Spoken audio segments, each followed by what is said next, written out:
This is the Widow Podcast, and I am Karen Sutton, the Widow Coach. I'll be supporting you through the loss of your life partner so you can find a more positive way through your grief. I want to give you hope after loss and to know that when you are ready, you can create a meaningful life for yourself with the help of me, Karen Sutton, and the Widow Podcast.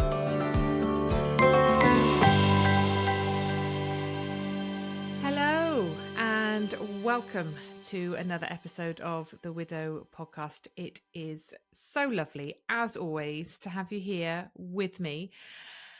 And I also, before I start, would just like to say such a big thank you to those of you that have shared the podcast with people, that have left reviews, that have subscribed, whichever way you can to support this in helping many people that are in a very dark place right now. So, as always, I'd love to reach out if you are enjoying these podcast episodes, if they are helping you, supporting you, if they are offering you some light in a dark place.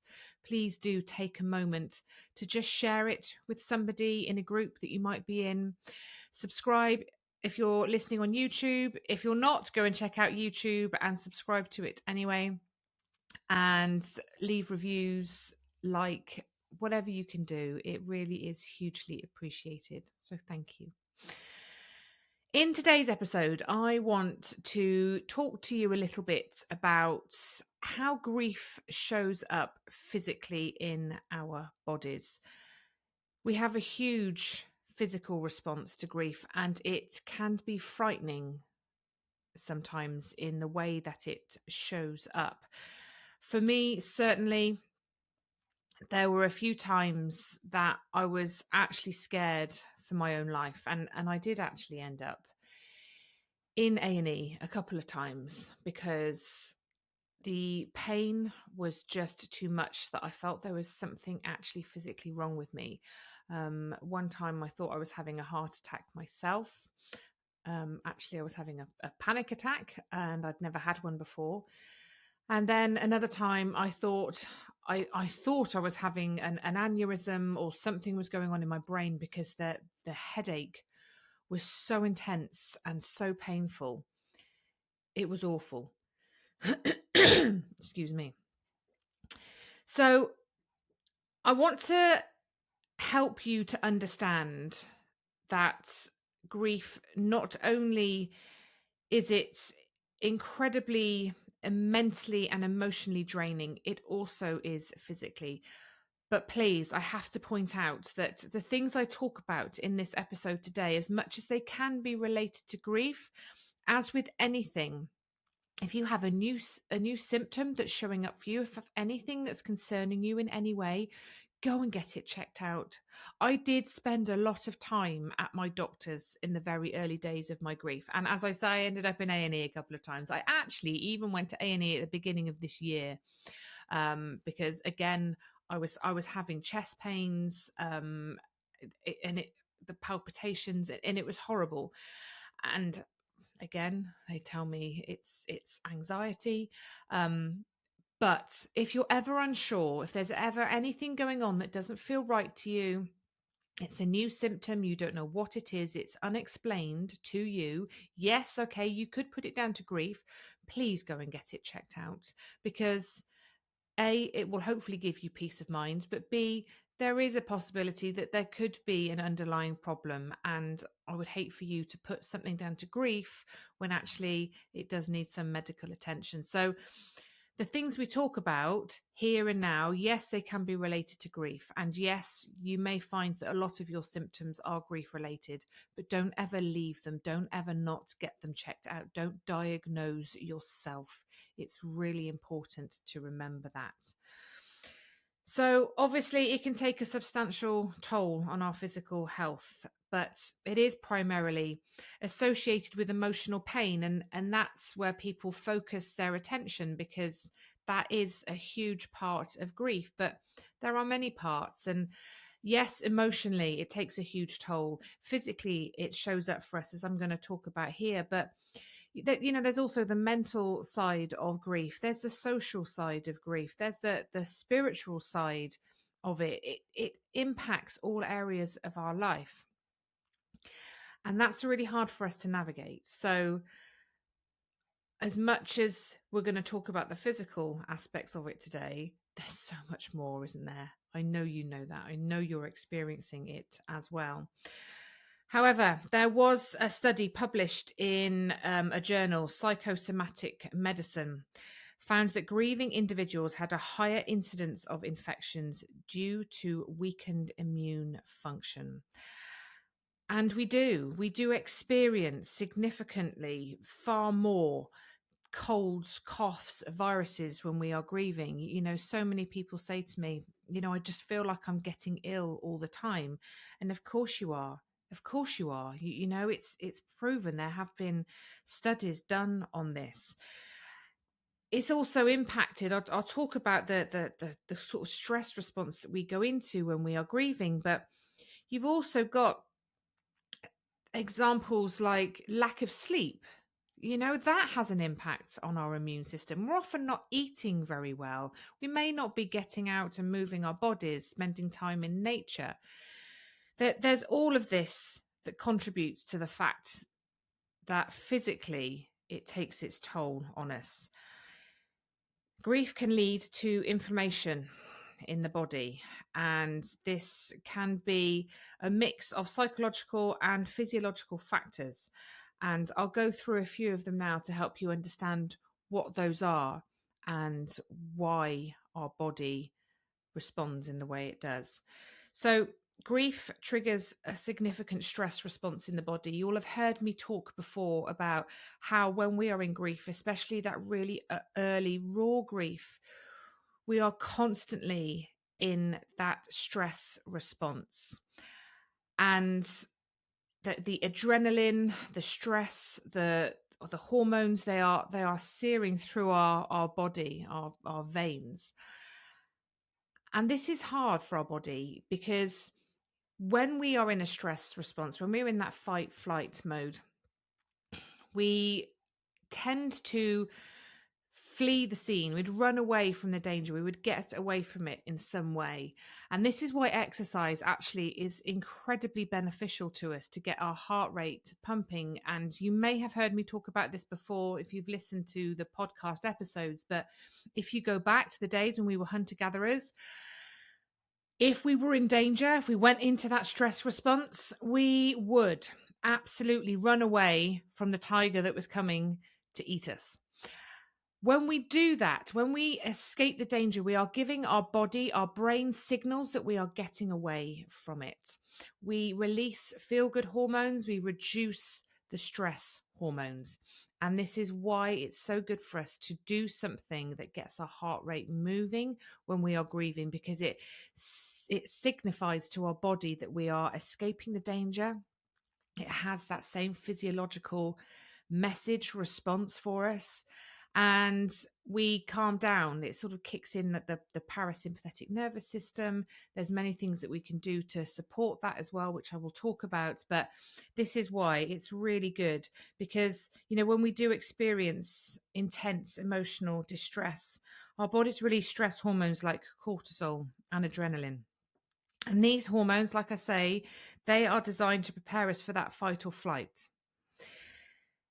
And this includes that heightened alertness and increased energy. And you might notice that in the way that you feel, like that just constantly on the edge, like you're ready to pounce almost. You can't relax. You're just always in that high alert state.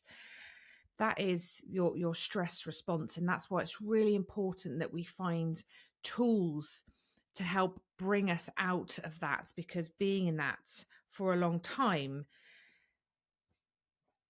can have a huge impact on our body. It disrupts the body's normal functioning, including the immune system.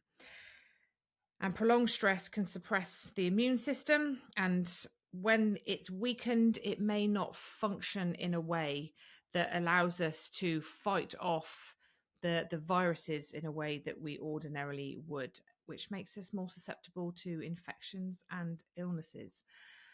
Hence where we get more coughs, colds along the way.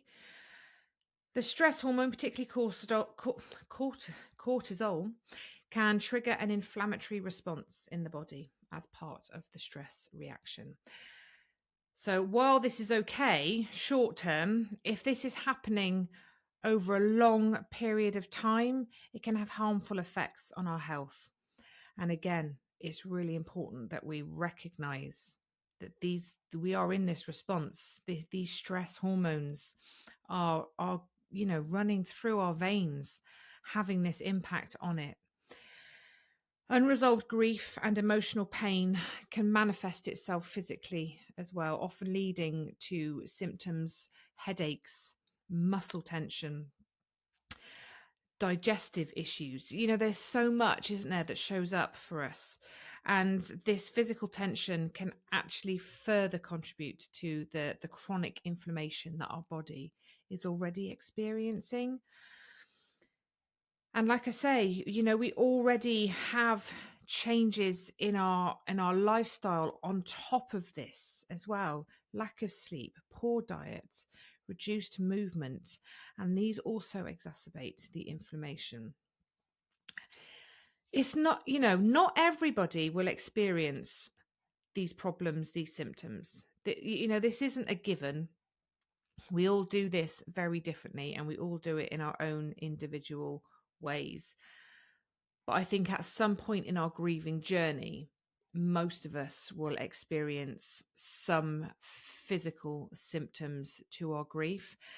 And they may not be new. You may have underlying conditions that were quite well managed beforehand, but actually in your grief, in this stress response, it exacerbates those pre-existing conditions. And this shows up a lot for people, things like diabetes that can really flare up. Fibromyalgia is something as well that people suffer from that is really, really exacerbated when we go into grief. But not everyone will experience these symptoms at all. But they can be a normal response to our loss. Things that we can do, as I've said, exercise is really helpful to us in bringing in those feel-good hormones, reducing the stress hormones, letting our body know that we're safe, it's okay. But there are other things you can do. Now, when I talk about exercise, I just want to point out actually that you don't have to start running marathons. You don't have to go on ridiculously long bike rides or swimming miles in open water. A power walk can be enough. If you love dance, anything, or you're curious about it, joining a group, doing something fun like that, but it's just something that moves your body and gets your heart rate moving, but doing it in a way that you enjoy. It's not a punishment. It's finding a way to support your body through your grief. Breath work, you'd have heard me talk about this before. It's just such a useful tool, and it's something that is available to us all the time. And even if you can just take a minute just to slow down, to sit still, and to take some really nice deep breaths. Now, you will notice if you do this, slowing down and really taking in a big deep breath in through your nose, really allowing your belly to expand, so you're filling your lungs. A lot of the time when we're in that stress response, we are breathing very shallowly, very quickly, and you will notice just the upper part of your chest is moving. You might be breathing in through your mouth, very quick, shallow breaths. We really want to be filling the whole of our lungs. They come right the way down to the bottom of our ribs. And we want to be taking in a big, deep breath that fills our stomach. You can feel it rising, and you are filling your lungs with air and oxygen, and taking a really nice, slow, deep breath in through your nose, filling your lungs. If you're able to, hold at the top for a couple of seconds after you've taken your big deep breath in, and then let it out slowly, controlled, calmly. If it helps, whilst you're breathing in, count to 4, Box breathing is a really good one. Breathe in for 4, hold for 4, breathe out for 4, hold for 4. And you can do that at home very, very easily. If 4's too long, do it for 3. If 4 is not long enough, go up to 5, 6. Just see how you feel. It really helps to calm us down if we can make the out breath slightly longer than the in breath. So another thing you can do is breathe in for 4, breathe out for 6. Breathe in for 4, out for 6. Find what works for you. There's so many different breathwork patterns out there. Just if all of that feels like too much, just sit and take some deep breaths, and you will feel as you breathe out, relax your shoulders, and you will feel the tension leaving your body. You will notice if you're able to check your heart rate will lower. Just take time to do that. It's so incredibly beneficial to us. Doing things like yoga, Pilates, stretching, releasing the grief from our bodies. I've had the lovely Orla Blackburn on here. I do work with Orla. She comes into my groups. She has her own membership. She does grief yoga.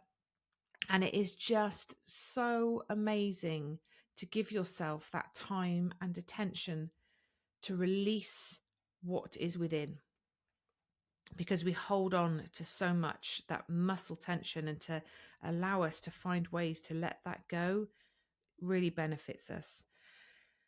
Meditation, absolutely fantastic. There are so many apps out there.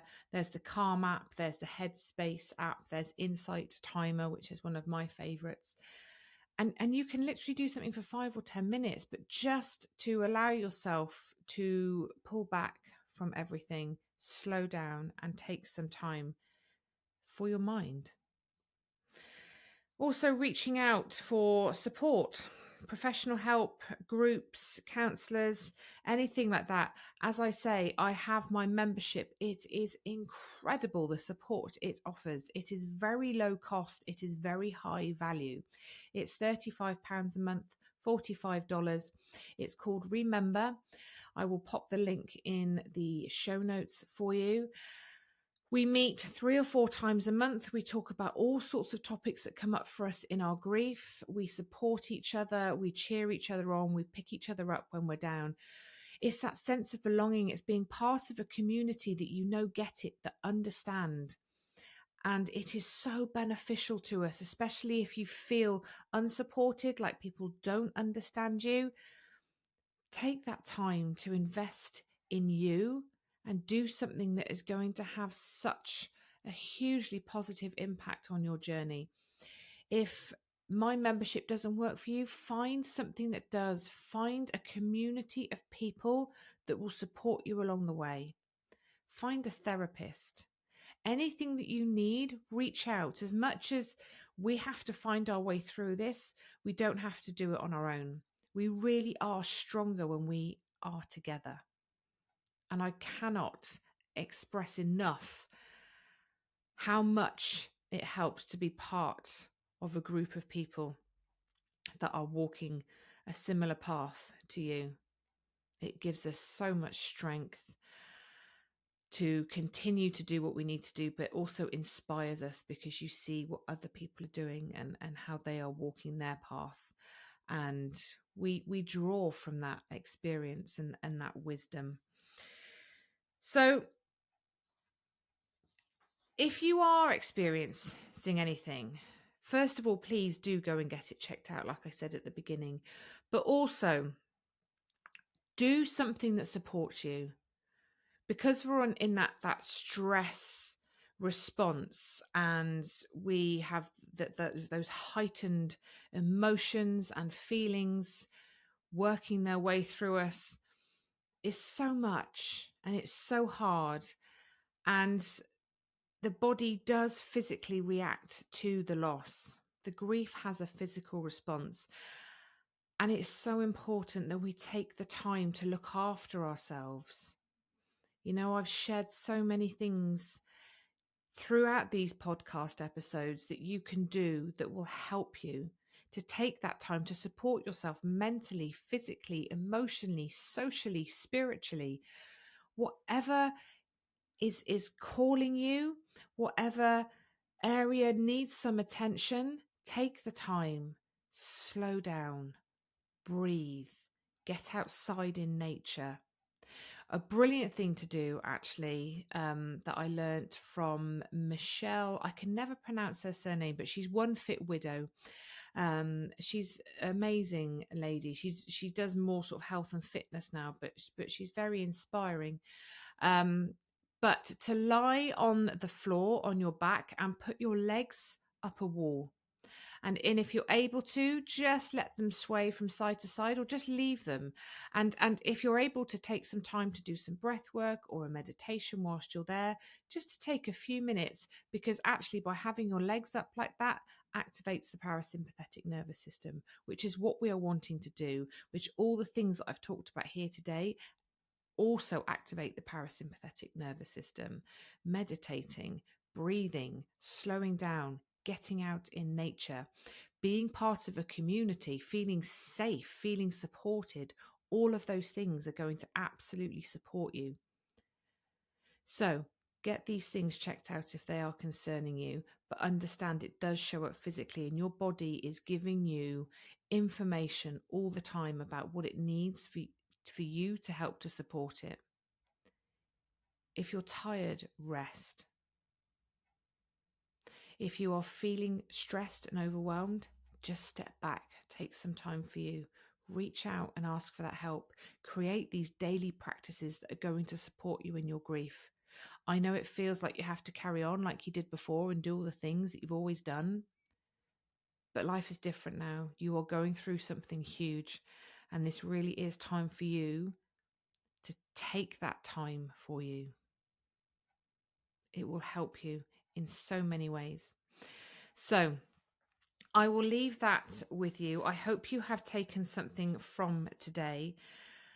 I hope it has helped normalize what it is you are experiencing, or maybe given you that little nudge to go and get checked out, and hopefully bring in some self-care practices that are going to support you as you navigate your way through this journey. As I said at the beginning, if you are able to take a minute to like, share, comment, leave a review, anything that you can do to help me reach more people going through widowhood, grief, really, really is appreciated. And I am sending you so much love. As always, be gentle with yourselves, and I'll see you soon. Take care. Bye-bye. Thank you so much for listening to the Widow podcast with me, Karen Sutton. If you would like to be part of a supportive community of people who understand your grief, come and join my free Facebook group, Widowed and Rising. And make sure you tune in to the next episode of the Widow podcast.